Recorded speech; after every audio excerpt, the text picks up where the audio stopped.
नमस्कार बेटा, अब आपको पढ़ाएंगे व्याकरण प्रश्न। इसी चैप्टर से संबंधित हैं आपके व्याकरण से संबंधित प्रश्न। इससे पूर्व आपको पुस्तक से जो पाठ पुस्तक आपको पढ़ाई गई उस पाठ से संबंधित प्रश्नों का उल्लेख किया गया। अब आप व्याकरण संबंधित प्रश्न को देखिए। अधोलिखित पदेषु संधि विच्छेदम कृत्वा संदेह नाम उल्लेख करनीया। अर्थात जो संधि दी हुई है, शब्द दिए हुए हैं, इसमें आपको विच्छेद करना है, उसको अलग अलग करना है और आपको उसके नाम भी बताने हैं। कॉपी खोल लीजिए। पहला है इसमें चैव, सेकंड है धन्यास्तु। आप उतारते जाइए इसको साथ साथ। चैव मीन्स शब्द विच्छेद और संधि, संधि का नाम बताना है। अब ये चैव, चैव शब्द है, इसका विच्छेद होगा चै प्लस एव। ये है आपकी वृद्धि संधि। अब देखिए बेटा, आप ऐसे सोचेंगे वृद्धि संधि कैसे है, जिसमें भी आपको ये दो मात्राएं आई की दिखाई दे तो वो आपकी वृद्धि संधि होती है। और ये दो मात्राएं, इस चै में से आप ए लेंगे और ये एव का ए लेंगे तो इन दोनों को मिलाने से दो मात्राएं का निर्माण होता है और इसको वृद्धि संधि कहते हैं। सेकेंड नंबर पे है आपकी धन्यास्तु। धन्यास्तु, इसका विच्छेद है धन्या प्लस तु। यह विसर्ग संधि।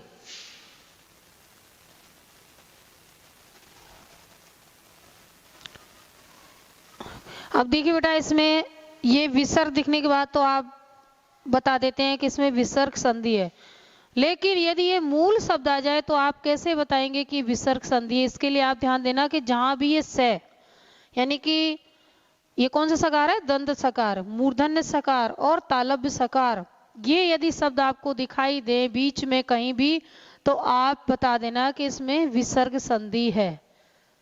अब इसमें मैं आपको बताती हूँ, जैसे ये दंत सकार है और आपका जैसे ये श, संयम वाला से और ये षटकोण वाला से और रे, ठीक है। ये बेटा विसर्ग संधि के लिए ये चार वर्ण का ज्ञान होना चाहिए, आपको ध्यान रखना चाहिए कि चार वर्ण। अब इसमें इसको क्या बोलते हैं, दंत सकार, इसको बोलते हैं तालव्य, इसको बोलते हैं मूर्धन्य, और ये हो गया आपका ये रे है। जहां भी आपको ये चार वर्ण दिखाई दें, ये किसके लिए जरूरी है बेटा, विसर्ग संधि। विसर्ग संधि को बहुत आसानी से पहचाना जा सकता है। अब इसमें देखो ये शय लिखा हुआ, कौन सा शय है, ये दंत सकार। तो इसलिए इस शय को क्या बनाया गया है, यहाँ पे विसर्ग ये बनाया गया है, इसलिए ये विसर्ग संधि है। इनको आप कॉपी में उतार लो फटाफट, आपको विसर्ग संधि के लिए ये जरूरी है, आपको ध्यान रखना चाहिए।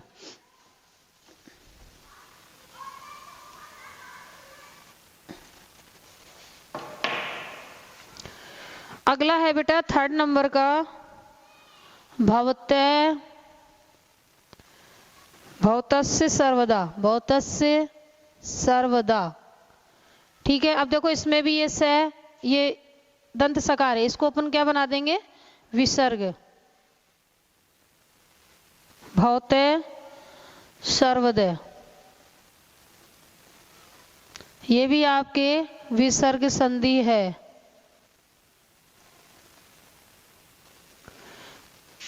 उससे नेक्स्ट देखिए आप जन्मभूमिश्च, जन्मभूमिश्च। अब इसमें भी देखिए बेटा, इसमें भी ये से, ये आपको दिख रहा है ना, ये तालव्य सकार है, तो इसको अपन क्या बना देंगे, विसर्ग। तो ये हो जाएगा जन्म जन्मभूमि प्लस च, ये भी कौन सी संधि हो गई? विसर्ग, विसर्ग संधि। अगली है भारतम नाम, भारतम, भारतम, इसको बना देंगे अनुनासिक प्लस नाम, यह है व्यंजन संधि, अनुस्वार, अनुस्वार व्यंजन संधि।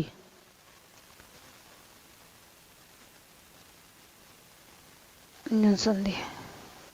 अब देखो बेटा, भारतम और नाम अलग अलग लिखा है, आपको लग रहा है इसमें कैसे संधि हो सकती है? तो ये भारतम नाम, इसी व्यंजन संधि में क्या होता है कि जैसे कोई भी व्यंजन वर्ण को देख के अपन व्यंजन संधि बता सकते हैं। अब इसमें भारतम, इसमें ये लगा हुआ है बिंदी, आपको दिखाई दे रही है, और इसके आगे नाम है। अब प्रत्येक वर्ग का पांचवा वर्ण अनुनासिक कहलाता है। अब इसमें ते थे दे दे न, ये न दिया हुआ है, और ये न, और ये मैं किसका है? पे फे बे भे मैं, यानी कि उसका भी पांचवा वर्ण, और ये न किसका? तेवर का पांचवा वर्ण है। तो इसमें मैं लास्ट में दिया हुआ है ना, तो इसलिए इसकी जगह पे इस जो ऊपर चंद बिंदी लगी हुई है आपकी, इसकी जगह पे ये मैं आया हुआ है, पांचवा वर्ण, उसी वर्ग का पांचवा वर्ण आता है, इसलिए इसमें व्यंजन संधि का प्रयोग किया गया है। और आप ध्यान रखें बेटा, जिसका उच्चारण मुख और नासिका से किया जाए वो वर्ण अनुनासिक वर्ण कहलाते हैं, और प्रत्येक वर्ग का पांचवा वर्ण अनुनासिक होता है। ऐसे ही बेटा, अब इसमें अगला है निम्नलिखित पदेषु प्रत्यय निर्देश करणीय, इनके आपको प्रत्यय बताने हैं, ये आप अपने लिख लेना। पितृभूत्वम, पितृभू प्लस त्वम, इसमें त्व मैं को हटा के त्व सिर्फ रख दिया गया है, तो इसमें पितृभू प्लस त्व। पुण्यभूत्वम, इसमें भी मैं को हलंत्यम से संज्ञा करके तस्लोप स्लोप करके इस मैं को भी हटा दिया गया है और त्व बचा है। ऐसे स्वत्वम है शिक्षणीय, शिक्ष प्लस अनियर। अब आप देख रहे होंगे बेटा कि इसमें, इसको आपने नोट कर लिया है, इसको मैं रफ कर रही हूं।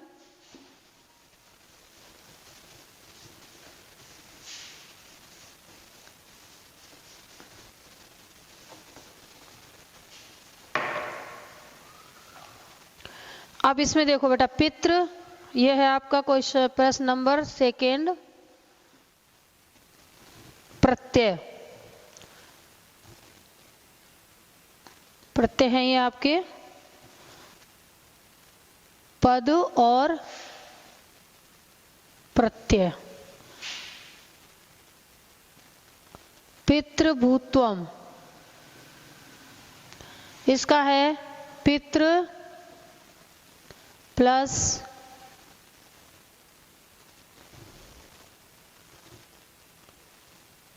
त्वम। अब इसमें इसको काट दिया गया है। पुण्य सेकेंड है पुण्यभूत्वम,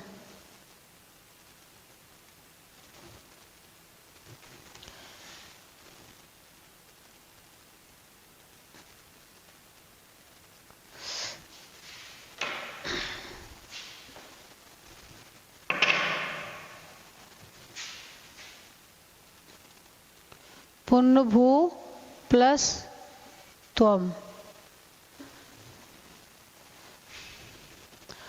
थर्ड है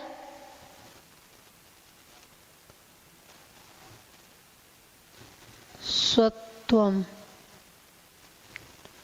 स्व प्लस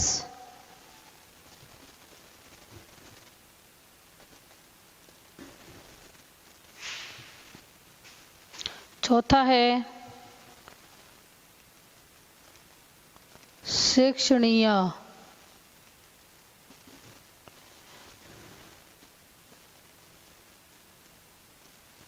शिक्ष प्लस अनियर।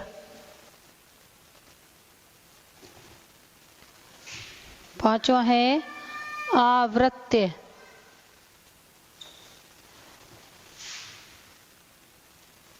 आ प्लस व्रत प्लस लेप। अब देखिए बेटा, इसमें इन सबको हटा दिया जाएगा। इसमें भी मैं को हटा देंगे, इसमें भी मैं को हटा देंगे। इसमें ये देखो शिक्षणीय, यहाँ पे आ रहा है। अब आपको लग रहा होगा ये शिक्षणीय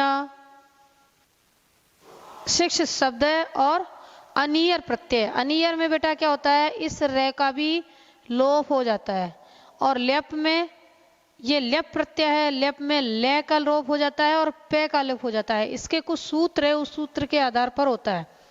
अब जैसे ये मैं और ये, इन सब का, इन चारों का किससे हो जाता है, ये हलंत्यम। हलंत्यम सूत्र से इत संज्ञा होती है और तस् लोप है, तस् लोप है से लोप, तब जाके आपका ये त्व त्व त्व ये अनीय बसता है। और लेप में ले का भी हो जाता है, पे का भी हो जाता है। ले का होता है लसक व तथ्य से और पे का होता है हलंत्यम से, और तस् लोप से लोप होकर सिर्फ ये बसता है।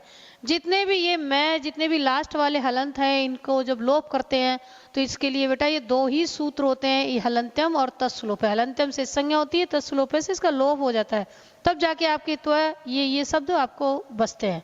अब जैसे शिक्षणीय है, ये नी को क्या बनाया गया है, ड़, और ये में दीर्घ करके और इसको विसर्ग बना दिया गया है। ये बहुत लंबी प्रक्रिया है, आपके लिए इतना ही काफी है। और आवृत में आपसर्ग इस व्रत, जितने भी लास्ट हलंत वर्ण हैं उनको इससे आपको काट दिया जाता है, इन दोनों सूत्रों से, तो आपके ये मूल शब्द बच जाते हैं। प्रत्यय और संधि में सभी में ऐसे ही काटा जाता है इन दोनों सूत्र से। आप इनको साथ साथ नोट करते जाइए बेटा। अगला है भवितुम। इसमें भी देखो भू प्लस तुमुन, तुमुन में तुम शेष बचेगा, ऊ और ने को काट दिया जाएगा। अवलंब, औ प्लस लंब प्लस लेप प्रत्यय। हित्वा में हा धातु है, कृत्वा प्रत्यय है। इसमें कृत्वा लिखा है, कृत्वा गलत है, कित्वा होता है ये।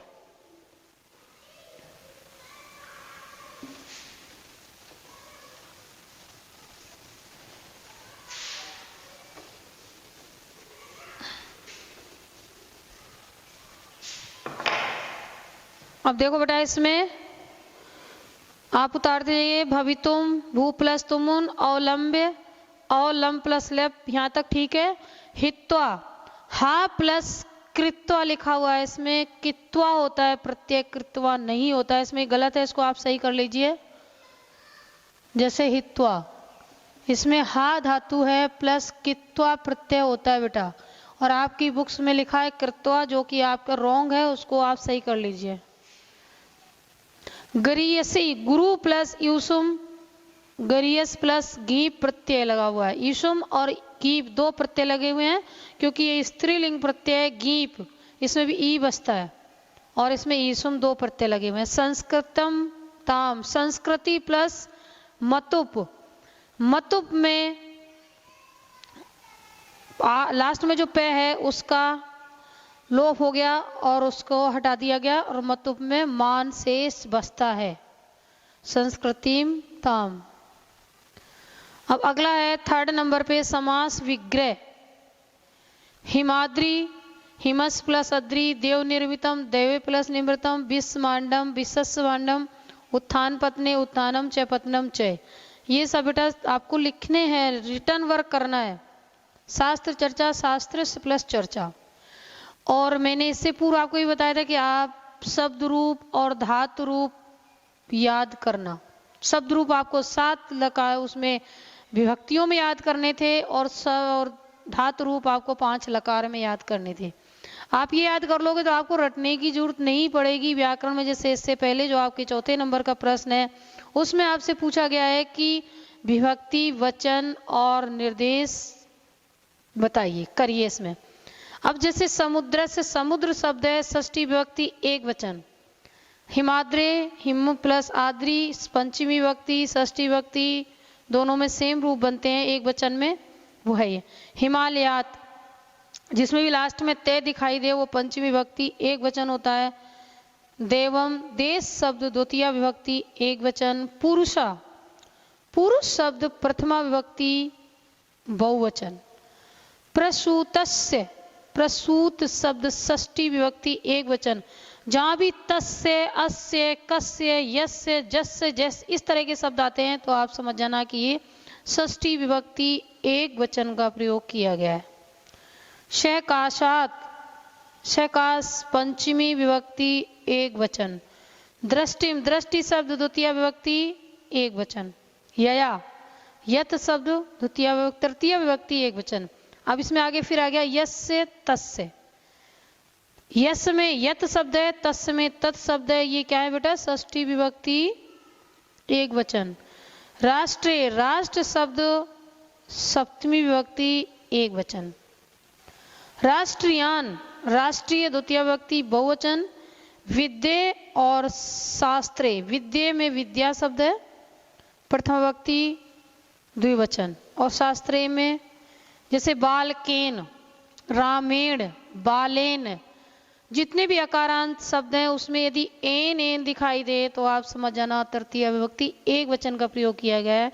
बेटा मैं आपसे बार बार कह रही हूँ कि आप शब्द रूप में राम के एक याद कर लो अकारांत, तो आपको व्याकरण में आप शब्द को देखते ही बता देंगे कि इसमें कौन सी विभक्ति और कौन सा लकार है। आपको रटने की नहीं जरूरत पड़ेगी, ना आपको कॉपी में उतारनी है। आपको शब्द देखा और आपने उसको बता दिया कि कौन सी विभक्ति है।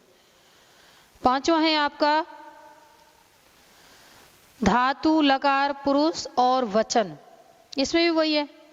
गायंती गई धातु लट लकार प्रथम पुरुष बहुवचन।